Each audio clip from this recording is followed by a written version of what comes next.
आज के दिन की इससे पहले दीगर मामलात पर जाएं, चूंकि आज 1 जुलाई है साल 2024। हिस्ट्री ऑफ द डे में भी बताया था कि आज का दिन तारीखी एतबार से अहमियत का हामिल क्यों है।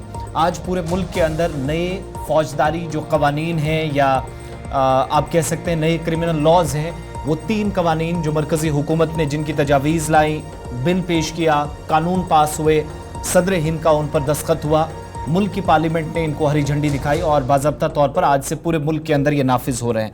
आप सब जानते हैं ये वो कवानीन हैं जिनमें बहुत सारी केसेस में इस बार सख्ती होगी और सिर्फ कोई एक किसी भी तरीके से किसी एक में राहत मिली, ये चीज़ें आपको बहुत कम देखी जाएंगी।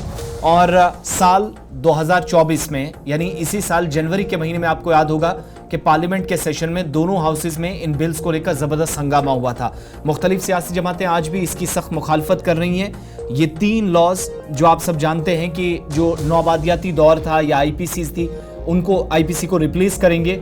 और एक तो ये कि अगर कोई केस जो 5-5, 6-6, 8-8 महीने खींचता था, FIR तक दर्ज नहीं होती थी, 90 दिन के अंदर 90 डेज के अंदर तहकीकाती अमल शुरू करके मुकदमा दर्ज करके तहकीकात को आगे बढ़ाना है।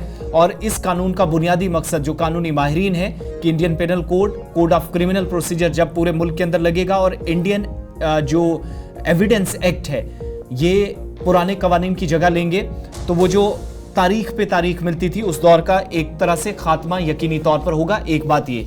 दूसरी बात ये कि बहुत सारे कवानीन जिनके तहत आप देख रहे हैं मुख्तलिफ नवीयत के जराइम पूरे मुल्क के अंदर जिन पर नकेल कसने की एक तरह से कोशिश होती है, जैसे रेप के केसेस हैं, मर्डर के केसेस हैं, कत्ल के केसेस हैं, या फिर इसके अलावा चोरी जैसे केसेस हैं, डकैती के अलावा सड़क हादसात के केसेस हैं। और इनमें से एक वो एक्ट भी आप सबको याद होगा कि हिट एंड रन वाले मामले में काफ़ी सख्ती बरती गई थी। बाद में हुकूमत ने कुछ चीज़ें हॉल्ट पे की थी और तरमीम का उसमें उस वक्त जब ट्रांसपोर्टर्स ने एहतजाज किया था तो उस वक्त फैसला लिया था।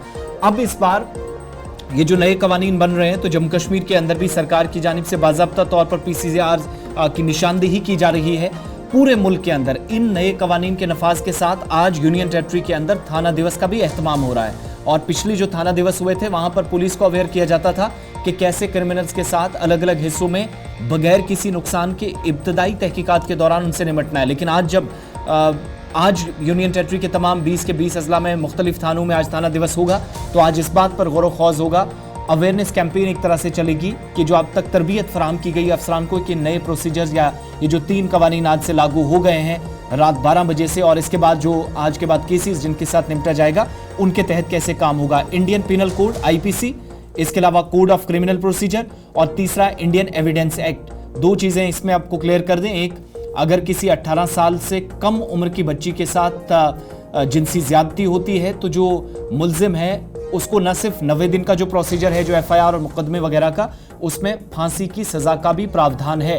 अब ये डिपेंड करेगा कि सबूत किस तरह के। और दूसरी बात, मुल्क और रियासत मुखालिफ अगर आप काम करते हैं तो बगैर किसी पैरोल के, बगैर किसी राहत के डायरेक्ट फांसी की सज़ा की तरफ भी जाया जाएगा। लेकिन इसमें डिपेंड ये करेगा कि कंसर्न्ड अथॉरिटीज़ किस तरह के एविडेंस कोर्ट में जाकर पेश करते हैं, और वहाँ पर बहुत सारी चीज़ें जो हैं वो डिपेंड करेंगी उन फैसला जो है वो इस बात पर इन्हिसार करेगा कि किस तरह की जो शवाहिद हैं वो पेश किए गए, एविडेंसेस किस तरह की है, तो उस हिसाब से इन कवानीन के मुताबिक सजाएं होंगी। तो आज से ऑफिशियली ये नया एक्ट या नए कवानीन 3 क्रिमिनल लॉज जो हैं वो पूरे मुल्क के अंदर नाफिजुल अमल हो गए हैं। चलिए जनाब, नए कानून का निफाज आज से पूरे मुल्क के अंदर हो चुका है और इस ज़मन में मज़ीद जानकारी भी हम आपको देंगे। गुज़श्ते दिनों भी आसिफ ने एक बड़ा ज़बरदस्त प्रोग्राम किया था, उस पर भी आप जा सकते हैं, देख सकते हैं उस लिंक को, तो आपको ये तमाम नए कानून जो है वो समझ में आ सकते हैं।